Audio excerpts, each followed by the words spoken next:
మహానాడు సభను జయప్రదం చేయవలసిందిగా తెలుగుదేశం పార్టీ నాయకులను, కార్యకర్తలను, ప్రజలను కోరిన చంద్రగిరి మండల నర్సింగాపురం యూనిట్ ఇన్ఛార్జ్ ఆదూరి నాగరాజు నాయుడు. ఈయన 1984వ సంవత్సరం తెలుగుదేశం పార్టీ ఆవిర్భావం నుంచి పార్టీలోని క్రియాశీలకంగా పనిచేస్తూ కొనసాగుతున్నారు.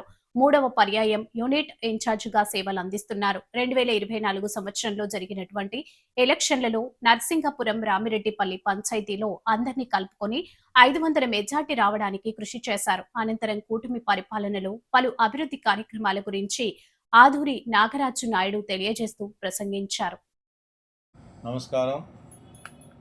నా చంద్రగిరి నియోజకవర్గం ఎమ్మెల్యే పులివర్తి నారాయణ గారికి నా మీద నమ్మకం ఉంచి 2014, 2019, 2024 సంవత్సరంలో యూనిట్ ఇన్ఛార్జిగా ఇచ్చి నా మీద నమ్మకంతో నా పనితీరుపై నమ్మకం ఉంచి నాకు సహాయ సహకారాలు అందిస్తూ పార్టీకి పనిచేయుటకు అన్ని విధాలా సహకరిస్తున్న ఎమ్మెల్యే గారికి నా ధన్యవాదాలు.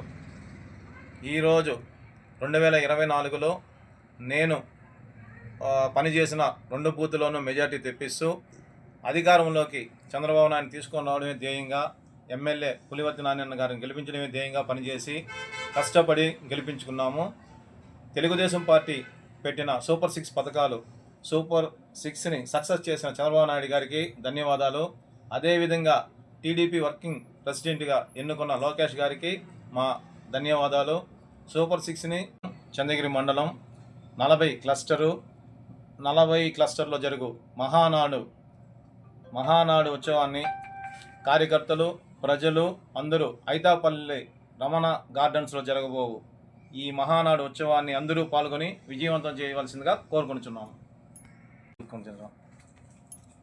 చంద్రగిరిలో అన్నా క్యాంటీన్ ప్రారంభించి విజయవంతంగా జరుపుతున్నందుకు 3,000 రూపాయల పెన్షన్ని 4,000 రూపాయలు చేసి ప్రజలందరికీ, ముసలి వాళ్లకు, వికలాంగులకు పెన్షన్లు పెంచి ఆ కార్యక్రమాన్ని విజయవంతం చేసినందుకు మా ధన్యవాదాలు తెలుపుకుంటున్నాం.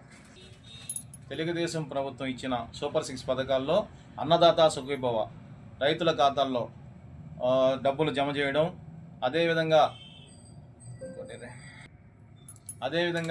తల్లికి వందనం కార్యక్రమాల్లో ఇంటి కుటుంబంలో ఎంతమంది బిడ్డలు ఉంటే అంతమంది బిడ్డలకు ఫ్రీగా చదువు చెప్పి డబ్బులు వేయడం, ఆ పథకాన్ని కూడా సక్సెస్ చేయడం చాలా ఆనందంగా ప్రజలు